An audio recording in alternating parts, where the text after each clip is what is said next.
السلام علیکم پیارے پیارے بچوں، کیا حال ہے آپ سب کے؟ میں امید کرتی ہوں کہ آپ سب بالکل ٹھیک ہوں گے اور بہت خوش ہوں گے، مزے میں ہوں گے۔ تو پیارے بچوں، آج کی ہماری کہانی کا موضوع ہے بطخ اور طوطا۔ کہانی شروع کرنے سے پہلے اگر آپ میرے چینل پر نیو ہیں تو چینل کو سبسکرائب کر دیں، اور ویڈیو اگر پسند آئے تو اسے لائک کر کے اپنے پیارے پیارے دوستوں سے شیئر کرنا مت بھولیے گا۔ تو چلیں شروع کرتے ہیں۔ ایک جنگل میں ایک بطخ اور طوطا رہتے تھے۔ وہ بہت اچھے دوست تھے، ہر وقت ساتھ رہتے تھے، جنگل میں ساتھ گھومتے پھرتے رہتے تھے۔ جنگل کا ہر جانور ان کی دوستی کی تعریف کرتا تھا۔ وہ ہمیشہ مل جل کر رہتے تھے، آپس میں کبھی جھگڑا نہیں کرتے تھے اور کسی دوسرے جانور سے بھی نہیں لڑتے تھے۔ اسی جنگل میں ایک کوا رہتا تھا۔ اس کا کوئی دوست نہیں تھا، وہ بیچارہ تنہا اکیلے رہتا تھا، اکیلے کھاتا، اکیلے پیتا اور اکیلے ہی اڑان بھرتا رہتا تھا۔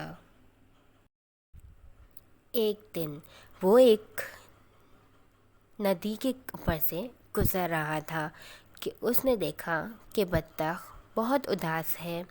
وہ بطخ کو دیکھ کر نیچے اترا، ندی کے پاس آیا اور اس نے بطخ سے پوچھا، کیا ہوا بطخ، تم کیوں اداس بیٹھی ہو؟ بطخ نے جواب دیا، کیا بتاؤں کوے بھیا، میرا دوست طوطا صبح سے میرے پاس نہیں آیا، پتہ نہیں وہ کہاں ہے، وہ کیسا ہے، وہ کس حال میں ہے، وہ ٹھیک تو ہے نا؟ مجھے اس کی بہت فکر ہو رہی ہے کہ وہ ٹھیک ہے بھی یا نہیں۔ تو کوا کہتا ہے، بطخ بہن تم پریشان کیوں ہوتی ہو؟ میں اسے اس کے گھر جا کر پتہ کرتا ہوں، میں معلوم کرتا ہوں کہ وہ کہاں ہے، وہ خیریت سے ہے نا؟ تو پھر بطخ طوطے کو گھر کا پتہ اور اس کی نشانی کوے کو بتا دیتی ہے۔ پھر کوا طوطے کے گھر جاتا ہے تو وہ کیا دیکھتا ہے کہ طوطا زخمی ہوتا ہے۔ کوا طوطے سے پوچھتا ہے کہ کیا ہوا طوطے، تم کیوں اور کیسے زخمی ہو گئے، یہ کس نے کیا تمہارے ساتھ؟